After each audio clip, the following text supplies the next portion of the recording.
Mr. President, Lescavo, Prosimo, the rest of us, welcome. Not many people stood here today in this significant setting will realise that our friendship began on the 8th of October 2020 when you were the first ever head of state that I met as Speaker. We hit it off immediately with much laughter over an English afternoon tea and, of course, chorley cakes. And we forged an instant bond despite wearing masks and being socially distanced at the opposite ends of a large table, because like the rest of Europe, we were working out how to deal with COVID. Little did we know that our relationship would grow in such turbulent times.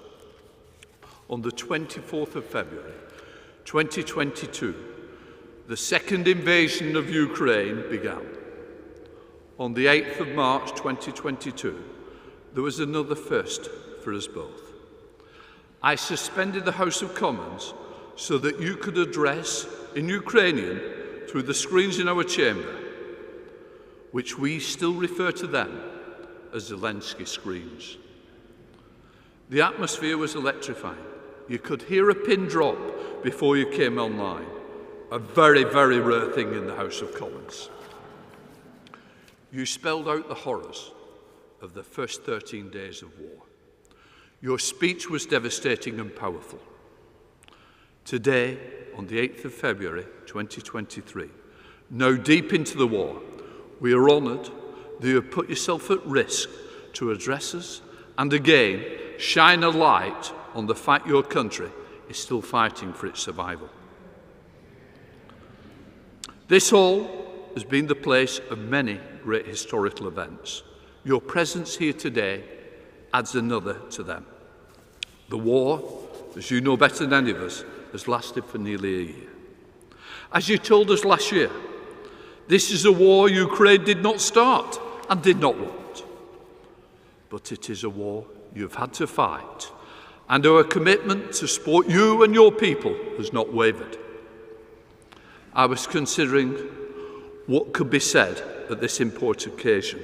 I thought back to the 1990s. Then we hoped that all countries that emerged from the former Soviet Union could secure freedom and prosperity. There was a moment of hope over that time, and we knew it would be a long time that each country could choose its own destiny. It is a tragedy that Ukraine's efforts to bring freedom, prosperity to its people has been met with war and death. Last year, building on our friendship, I welcome your wife, Madame Zelenska, to Parliament to open deliberately a provocative exhibition.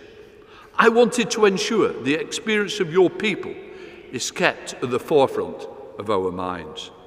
I do not believe any of us in this room were complacent about the reality of conflict, but those displays shocked us. The images stayed with us. They brought home the horrors of war.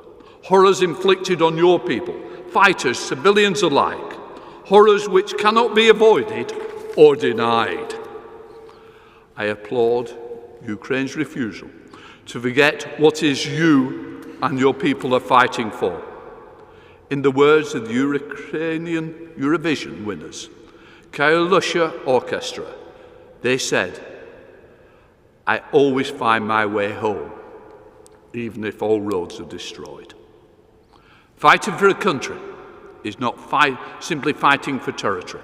It is a fight for home and for an ideal.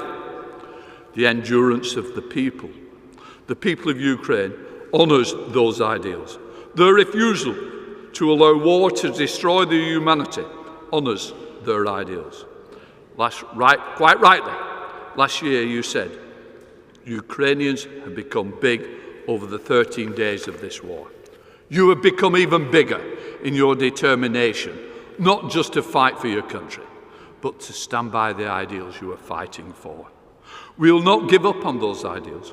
We will continue to support you against that Russian aggressor.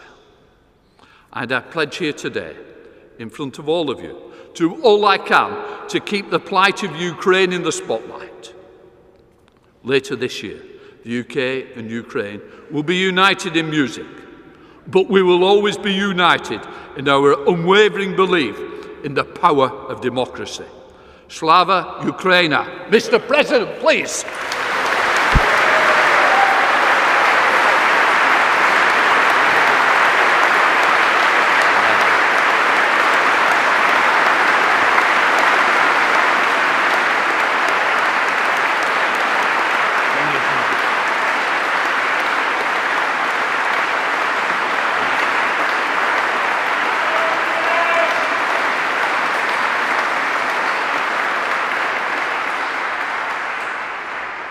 Thank you so much.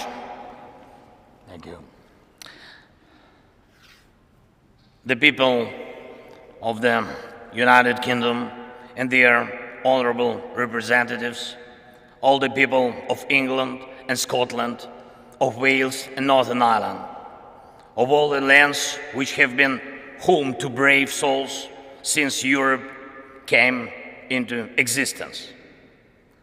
I have come here and stand before you on behalf of the brave, on behalf of our warriors who are now in the trenches under enemy artillery fire, on behalf of our air gunners and every defender of the sky who protects Ukraine against enemy aircrafts and missiles, on behalf of our tank men who fight to restore our Ukrainian borders, on behalf of our conscripts who are being trained now, including here in Britain.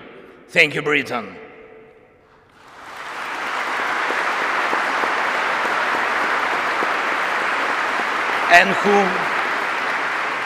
And who will be then deployed to the front line,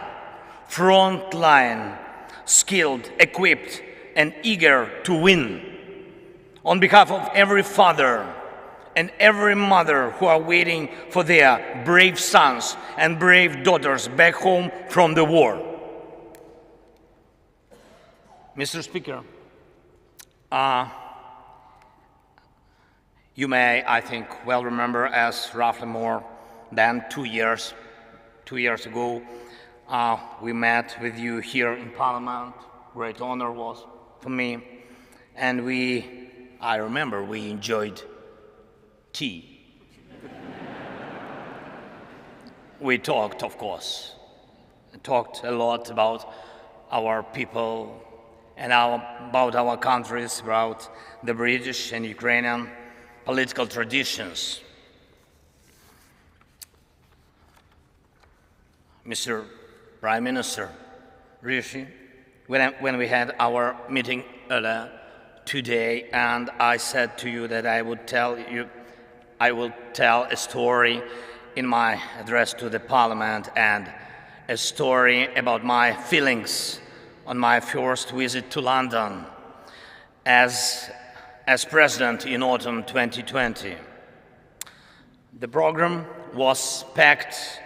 Royal Highnesses William and Catherine and Buckingham Palace and aircraft carrier of the Royal Navy, the Westminster, of course, Downing Street, and of course, the war rooms.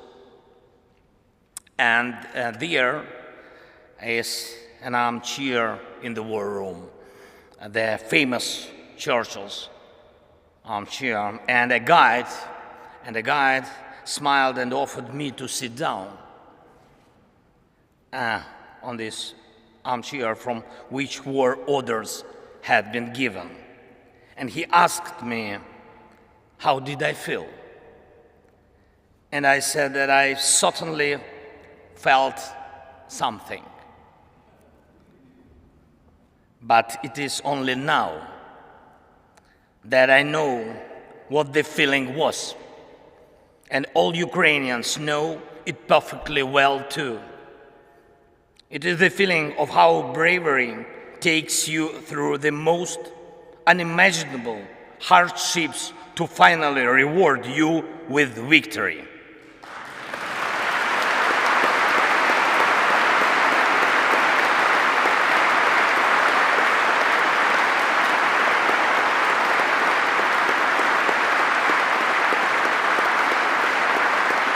Ladies and gentlemen, I thank you for your bravery. Thank you very much from all of us. Yes, please. That is for you. All applause for you.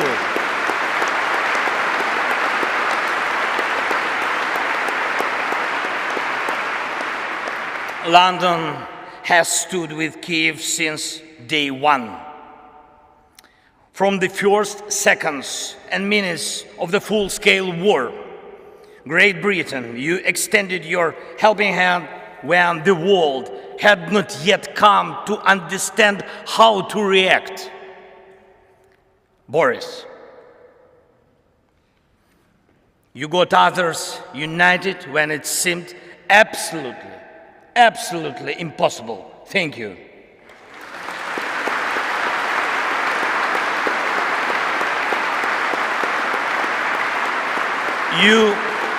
All of you all showed your grit and character back then. Strong British character. You didn't compromise Ukraine. And hence, you didn't compromise your ideals. And thus, you didn't compromise the spirit of these great islands. Thank you very much.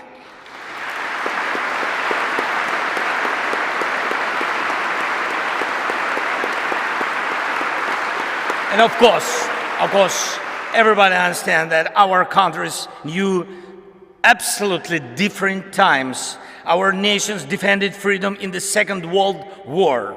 The Iron Curtain divided us.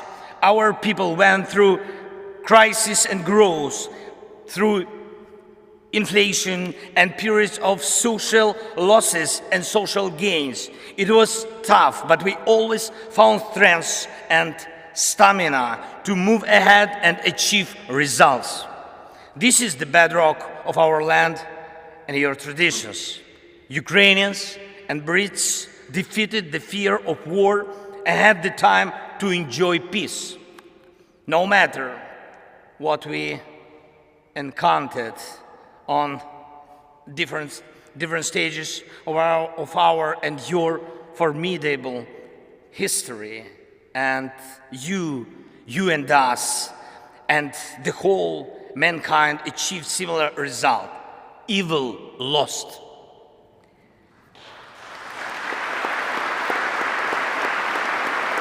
Evil lost. We will always come out on top of evil. This lies at the core of our, but also your traditions. However, the horizon never stays clear for a while. Once the old evil is defeated, the new one is attempting to rise its head. Do you have a feeling that the evil will crumble once again? I can see in your eyes now, we think the same way as you do. We know freedom will win.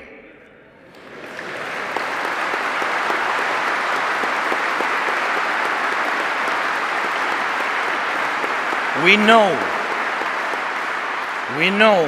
Russia will lose.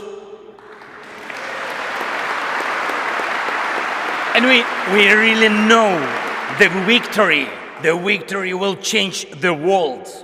And this will be a change that the world has long needed.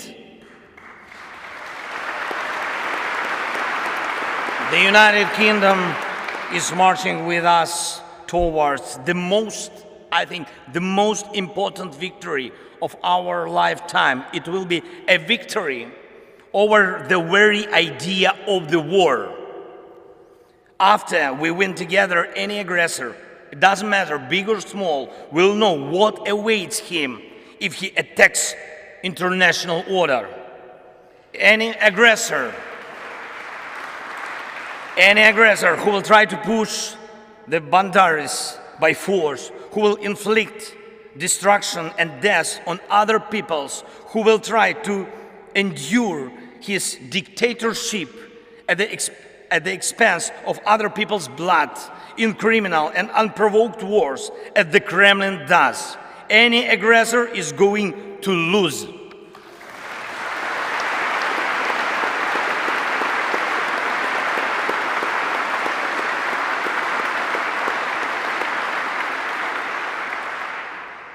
Ladies and gentlemen, we have already achieved remarkable results, and we must make every effort to turn our achievements into the foundations of the future global security architecture. The world needs your leadership, Britain, just as it needs Ukrainian bravery.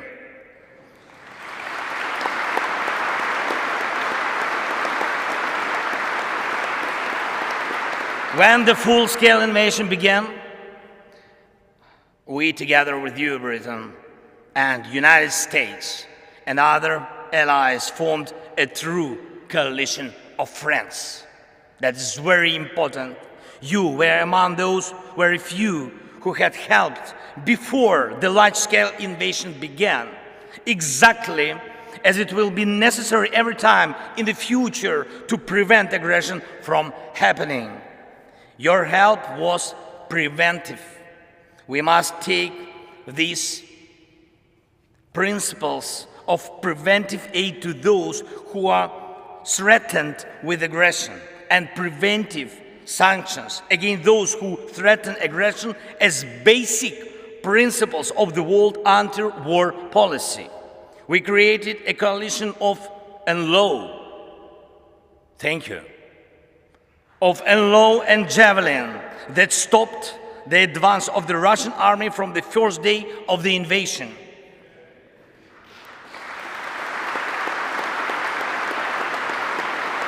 We built the coalition of artillery rounds and a coalition of air defense, which allow us to save the lives of our children, of our people, of our civilians, our women, our elderly, and our cities from Russian atrocious occupation and missile terror.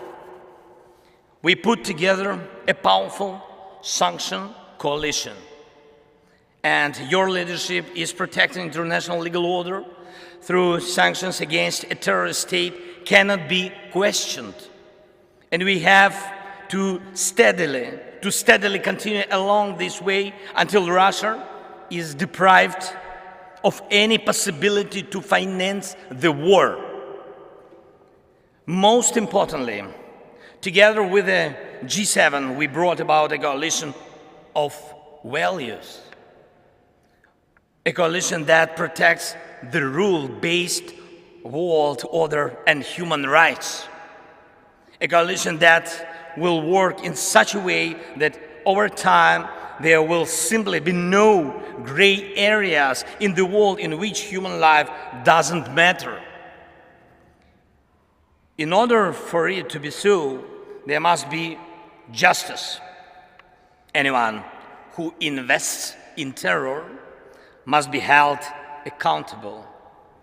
Anyone who invests in violence must compensate those who have suffered from terror.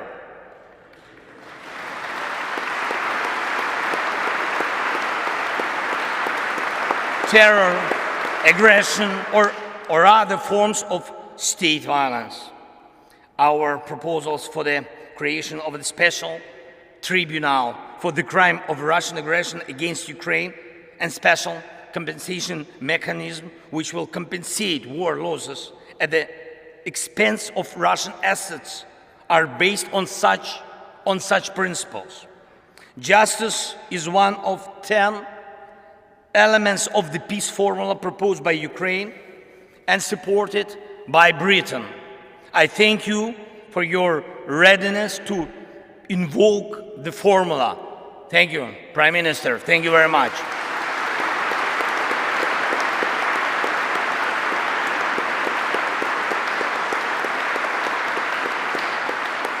As I already mentioned, Ukrainian soldiers are being trained in Britain, in particular to operate Challengers.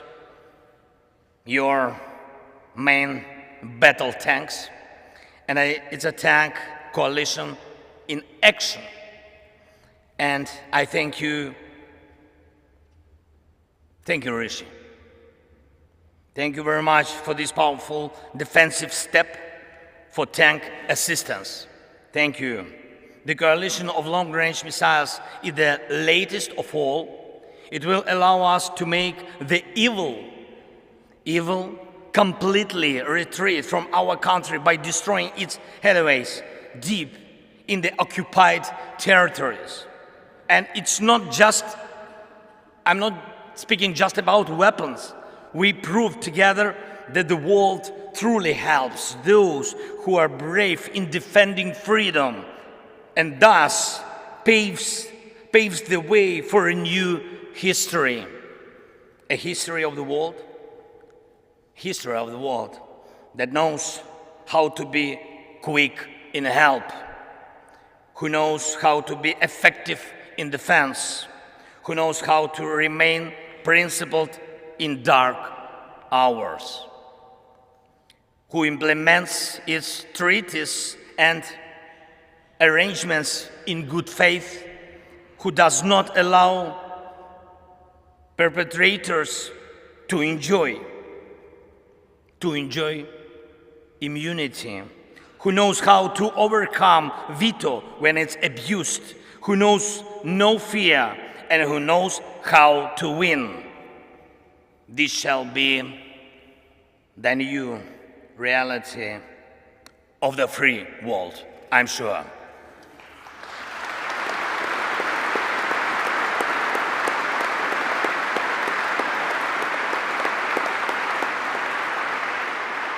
However, evil is still around today, and the battle continues. Yes, we know how it's going to end and how we are going to feel on the day victory comes. Every day we continue to pay with lives, pain and tears for bringing victory closer, with the lives of our people, our heroes, whom we lose in battles, with the lives of our heroes who take life and death risks every day to save as many of our soldiers and civilians as possible. And today, I will have the honor to be received by His Majesty the King. It will be a truly special moment for me, for our country. And in particular, because I will convey to him from all the Ukrainians the words of gratitude for the support His Majesty showed to them when he was still the Prince of Wales. And I also intend to tell him something that is, I think that is very, very, very important, not only for the future of Ukraine, but also for the future of Europe. In Britain, the king is an Air Force pilot. And in Ukraine today, every Air Force pilot is a king.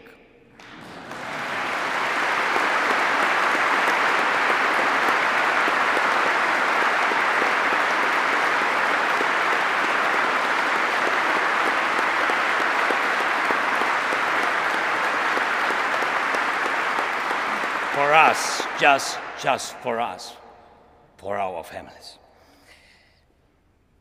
Because they are so few, they are so precious that we, the servants of our kings, do everything possible and impossible to make the world provide us with modern planes to empower and protect pilots who will be protecting us. And I'm proud of our Air Force. And I brought a present from them to you, Great Britain. reads, "We have freedom, give us wings to protect it."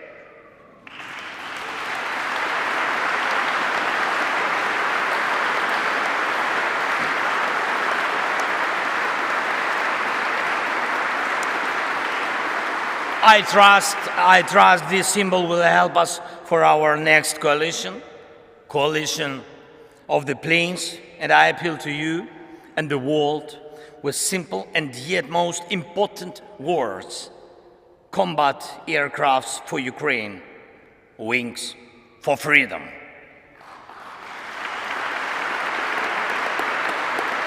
Great Britain, you and us both struggle for peace, but instead of we are forced to face the range that seeks to deprive us of peace and everything else that is valuable in life. Unfortunately, it is in human nature to allow evil mature. It then stands up against humanity. It then destroys and kills. It launches aggressions and breaks people's lives. You and us have already fought together against such evil. You and us already have the experience of defeating the evil that is generated by human nature. I'm not saying there will be no more wars after the war ends. No, it is impossible to completely erase evil from human nature. Yet it is in our power to guarantee with words and deeds that the light side of human nature will prevail. The side you and us share, and this stands above anything else. Thank you for your attention. Thank you for your support.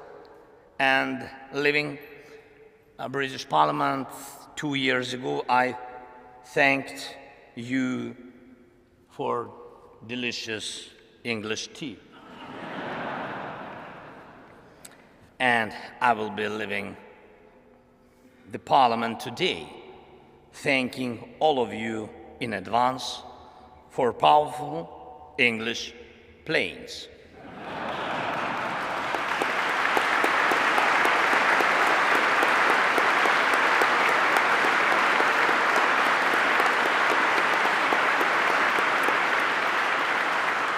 By the way, it's almost 5 o'clock.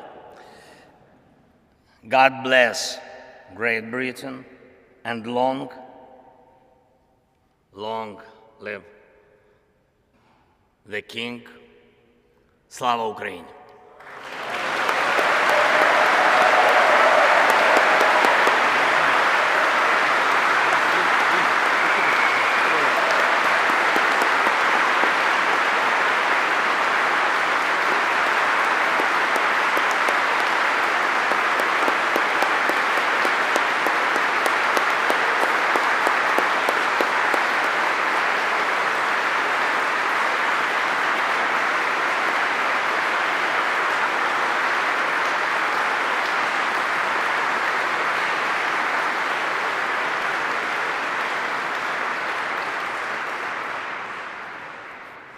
Thank you, Mr. President, for being with us today and for the powerful address that you have just given. The bravery, resilience, and fortitude of you and your people is a great example to all.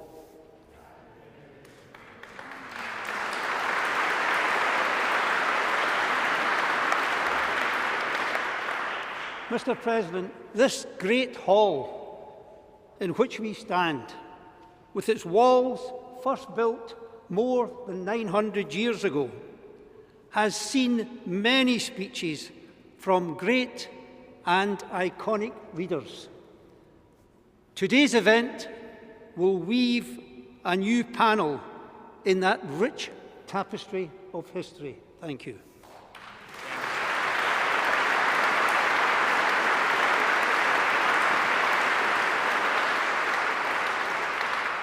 Westminster Hall is at the core of the national life of our country and has played a prominent role in the development of our judicial system and our parliamentary democracy. But the story of this hall is also a tale of resilience and of remaining steadfast in the face of disaster. While fire raged around this site in 1834, destroying our old Parliament, Westminster Hall stood proud. When during the Second World War, bombs rained on London, Westminster Hall remained largely undamaged, stoic in the face of great peril. This hall reminds us that in the face of challenge and conflict, symbols of our national identity and sovereignty will endure, giving powerful and visible hope to our peoples during times of tribulation.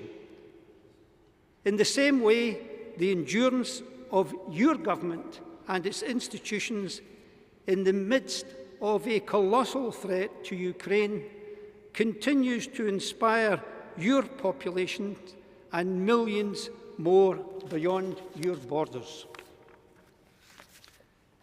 This endurance and inspiration rests in large part upon the leadership that you have demonstrated since your country was forced into this terrible conflict.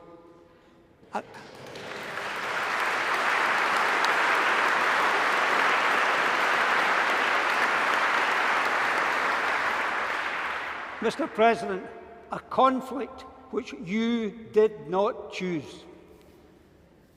Effective leadership demands the ability to respond to unpredictable challenges. Mr. President, in the extraordinary situation in which you were placed, visibility was essential. In testing times, leaders must be visible to their people. And from the outset last February, when bombs were falling on Kyiv, you were visible.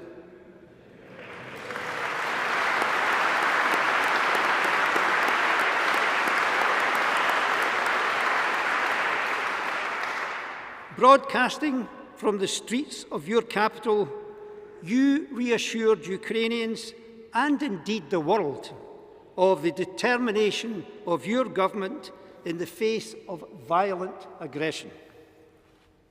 Your leadership has been steadfast.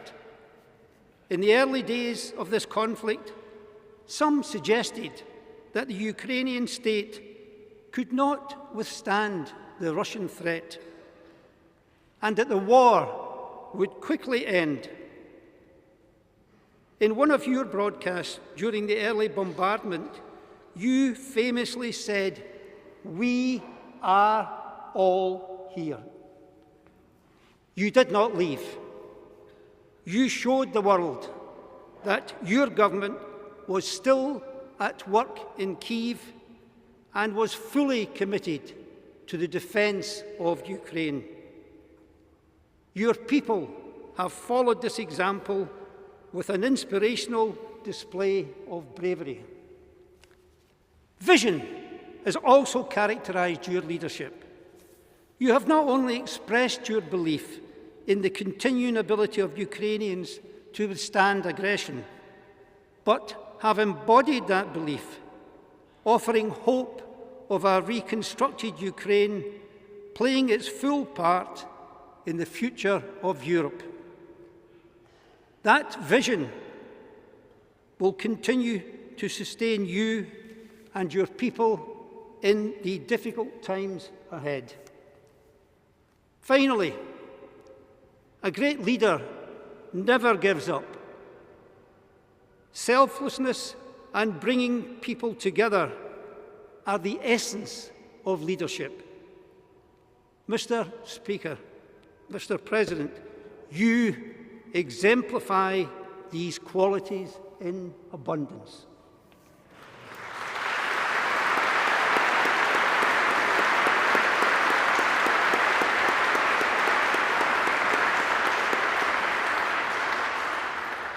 We salute your determination, your resilience, your courage.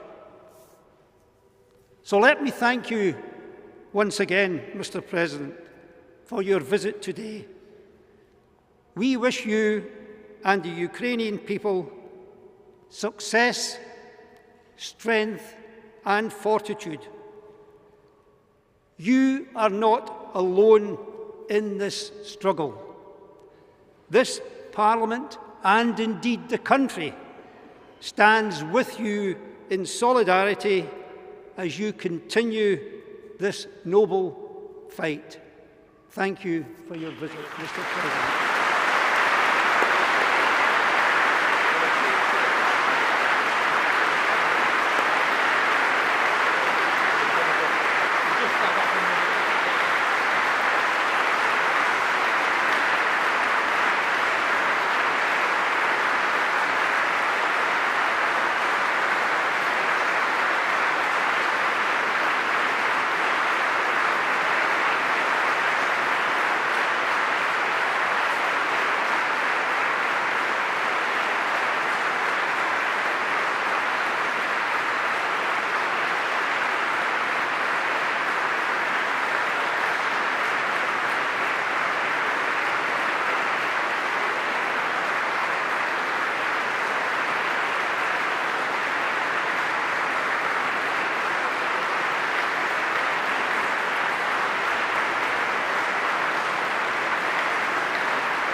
told us all to go. We've been told to go. Told us all to go.